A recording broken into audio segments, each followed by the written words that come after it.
Different day for sure. I'm wearing the same shirt, but it's fine. It's fine. Same. It's a different day. Anyway, here's part two. So the most important thing about a drift car or like a fun driving car is suspension. So in order, so I had all these, not that. I had parts just laying around that I didn't either can sell or they were just laying around as spares. So I'm gonna kind of put them together and then kind of show you why I'm doing certain things, and then hopefully this car will be both functional and comfortable to drive.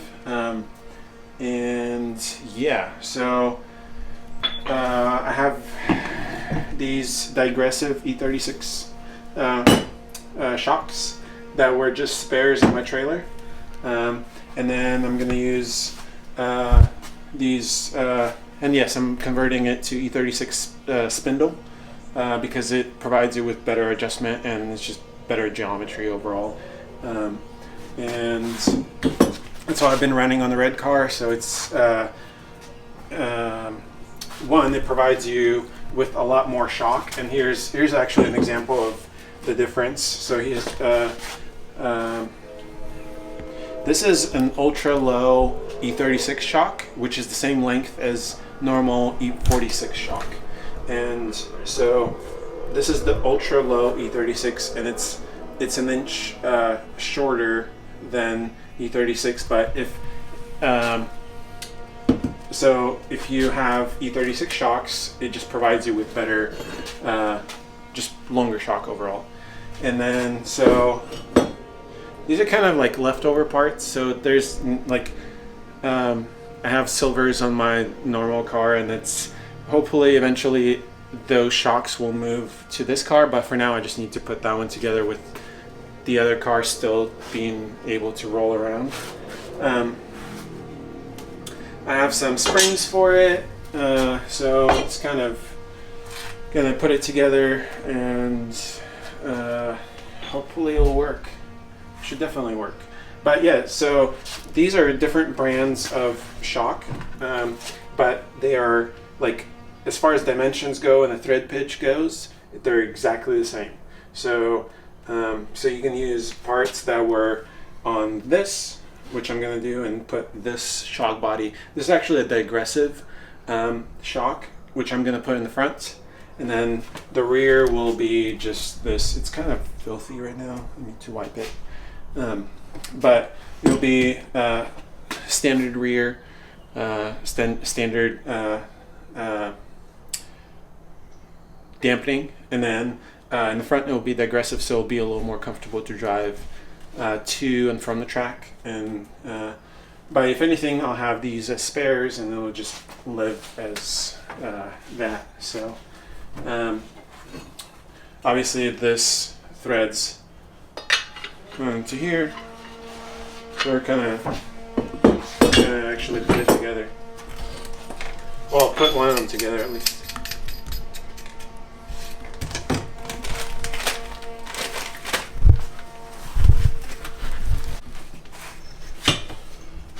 So after that straight up quick process. Oh yeah, quick process of loosening the collars. Sometimes you have to use a screwdriver and one of these if it's not. But just be nice to it, like hit it the right way, and just double check that you're going away from the two collars from each other, I guess.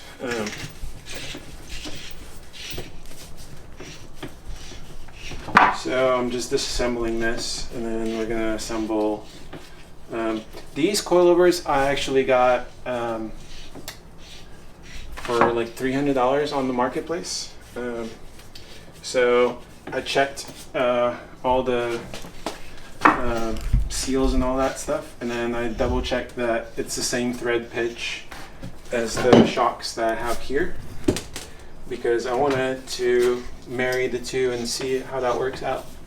Because this is like a budget build, and I'm really trying to stay under hopefully $4,000 under the whole thing. So everything counts, but also you can probably do, if you were, I have a lot of parts that I'm kind of reusing for this, like the M3 rear end and all that stuff, because that's kind of pricey nowadays. It's like $1,000, but I think that's probably the only way to do it correctly. Yeah, there's obviously cheaper options, but I wouldn't recommend them because they'll cost you track time, they'll cost you other parts eventually, so I kind of want it to be the easiest car to both maintain and drive. Yeah, it'll be way underpowered, like way less horsepower than my S54 car. But so I'm just assembling these two. And I kind of have an idea of what the front length should be.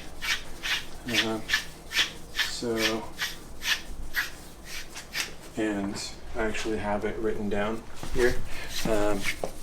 It's about 20 inches of total shock, and I actually count it from the hole to the top, and the top will be all the way to here basically. So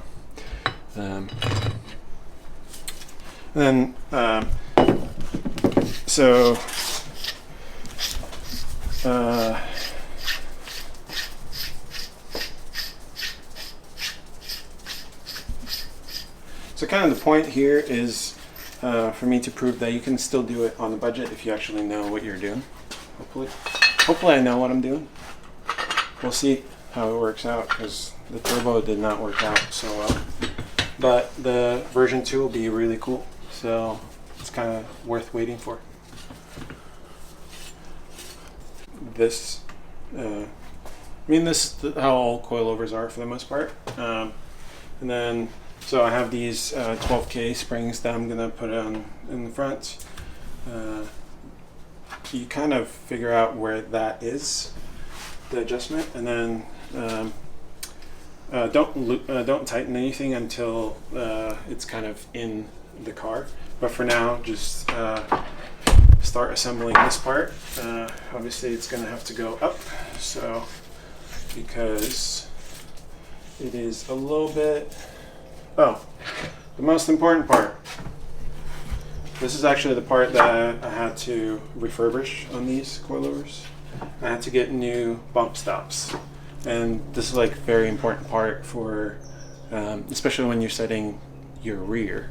Like fronts are somewhat easier on this, but the rear's very important. So put the bump stop on. Put the boot on and make sure there's no rips in it, because these are used coilovers, but you obviously have to want to make sure that there's no leaks first of all, that threads are clean, and then if this is ripped, just these are like $10 from any replacement coilover company, and then same thing with bump stops, they're like $3 or $4. You'll probably pay more for shipping than you will for these parts.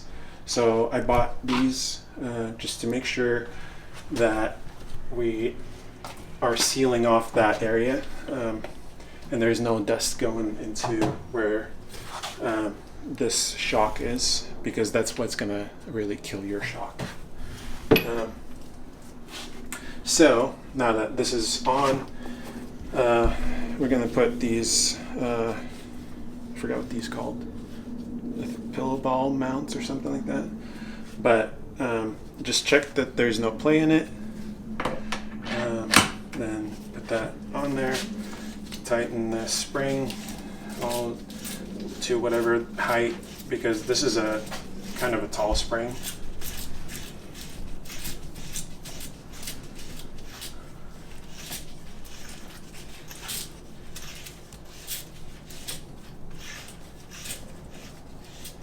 And you don't have to tighten it all the way just yet.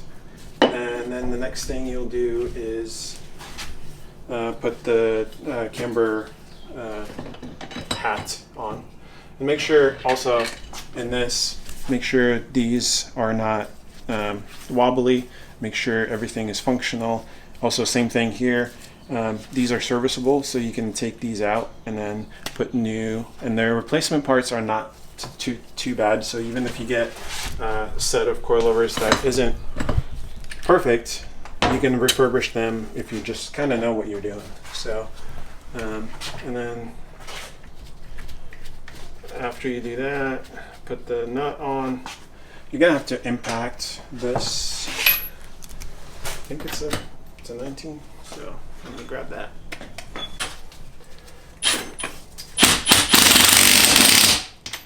So tighten that. After the top nut is fully seated, what you want is about, this is how I do it, and a lot of people have different opinions and goals with their car, but I do about 5 mil of preload on it, probably even less, and then put the collar back. Obviously this is a huge shock right now, and it's going to get tightened. That's another beautiful part about E36 stuff is you can go, I don't know, you can't see, but you can go, heck yeah, dude. They're delivering. My boy Jeff Bezos. It's my neighbor. It's my nigga. We can't post that. I'm sorry, internet. And then obviously tighten these once it's in the car. Then you're gonna go way in there. And then I'm gonna measure whatever this is. It needs to be about 21 inches right now. I wrote 20, but I think that might be a little too low because of, I still need to figure out the knuckle, and I'm still waiting for that. But so this is kind of what you do with shocks when it comes to this is what I do. And then it's definitely my preference to do the E36 front because it's just easier on a few things. And you can also adjust the camber with these two bolts. That way you don't have a crazy leaning shock. That was a freaking Amazon law. What's that? Wall-E. That's the movie it's from. I swear that car is. Those delivery, the electric ones, they're so creepy. They're just so creepy to me. Anyway. And then you just suck that in. So. Yeah, you do. Then, so you can adjust the camber with shims here rather than up top. So you kind of have two adjustments for both camber, caster, and then it's always great to have. That way, even if your car is tweaked a little bit, you can still align it correctly without compromising on either end. And then also, if you have more KPI here, your shock won't be leaning, so that means your tire won't be leaning as you're at angle. Especially that especially matters in drift cars. And yeah, so this is kind of my front, and then put the adjuster back on. And it's odd that it's all bolting up together because this is a different brand shock. I'm not gonna say what it is because He petty like that. Yeah, this is not a company I'm sponsored by. I'm sponsored by another company that they're doing great. They provide absolutely amazing shocks to me, but those shocks are still in the red car, and I need something to drive this car for now while that car is being built. So I don't want that car to be shockless. And also this car is supposed to be just stuff that's left over from other builds and years of collecting and hoarding stuff. So that's kind of the front. Obviously you do the same exact thing. I still need to go. Probably it'll be this collar will probably be all the way here, and then I have to sink that in. The rears also same thing. I'm gonna hide this because once again, not promoting this nonsense. So same thing here. Double check that the boot is good. This one is a little, it has some overspray or something on it. And then obviously make sure that the bump stop is in good shape. And then once we install them, I actually talk about how I set up my rear suspension. And for the rear, I will use these 14K springs. So it'll be able to actually carry the weight that I want it to, but still work decent. It's not my preferred spring, but it will be kind of lower, so I'm kind of compromising a few things. And then in case I want to go full stance boy, I have like 32Ks here, which are awful. Don't run this.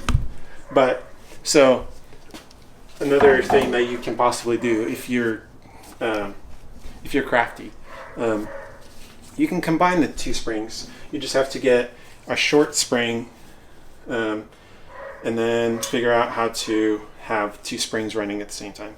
I know this is stupid, but it'll work as a stance car, and it'll still probably work as a drift car. I'm probably not going to do that. That way you have the spring working as for grip, and then this car, so it doesn't go up too much, doesn't have too much up travel. So yeah, so I'm gonna do the same exact thing for the other side, and then once the knuckles arrive, so that's kind of the suspension setup. It's nothing like fancy, and I'm not, obviously there's no secrets to it really. If you do enough. And then another thing that is great about E36 stuff is they're all of these, they're exactly the same. I know there's two different brands, but it's the same thing. So you have spares now. I have spares because these are usually the first thing to, in a crash that isn't more than a tie rod, these are the first thing that to go and to bend. So it's great to have spares. And no. If you're not supporting, no promoting. Just kidding. I don't care. But it's not. I paid my own money for it. So, and then that's it. That's basically my suspension setup. Sick. Yeah.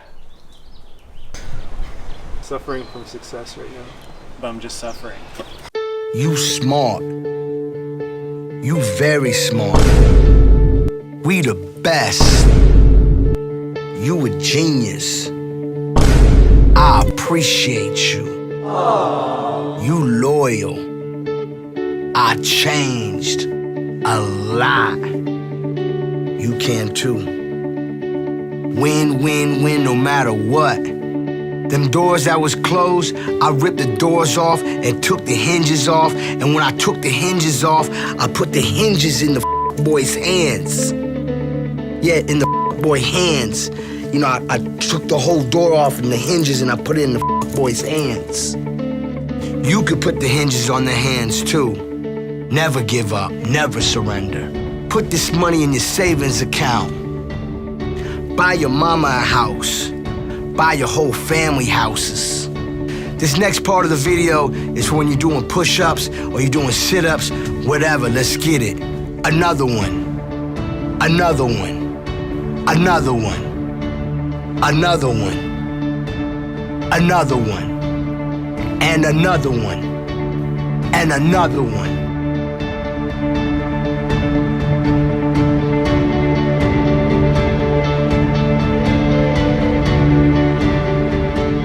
Another one, another one, another one, another one, and another one, and another one. Very cool.